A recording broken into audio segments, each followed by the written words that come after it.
The massive stone door was slowly closing, but inside, his companions were already exhausted. A dozen or so people stood outside, none daring to help.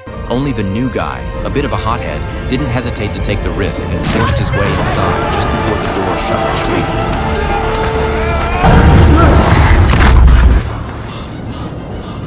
However, despite all his efforts to rescue them, all he received in return was cold mockery from the others.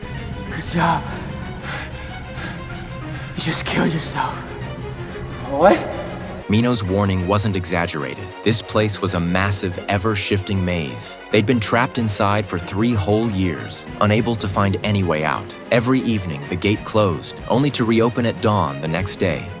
No one had ever survived a night inside. Once the stone door fully shut, the monsters inside would roam freely. And that's why Thomas and Mino had no choice but to carry their injured companions and look for a place to hide. But the sounds of the creatures grew louder and closer. If they didn't abandon the injured, they'd all lose their lives. Just then, a vine caught Thomas's attention. He pulled Mino along, and together they tried to climb it. They were almost there when suddenly, the wall at the end of the corridor started moving, and a terrifying monster appeared. Mino panicked immediately. With no time to lose, he dropped his companion and ran, leaving Thomas to fend for himself. Luckily, Thomas managed to hide in the vines, avoiding the monster's attention. But what shocked him was the creature. What they had always feared turned out to be a massive scorpion. Even more bizarre, the scorpion's legs were made entirely of metal. Could it have been man-made? At that moment, Thomas didn't have time to dwell on this thought. Once the monster passed, he quickly secured the vines and prepared to leave. But after only a few steps, a disgusting, slimy substance suddenly fell from above.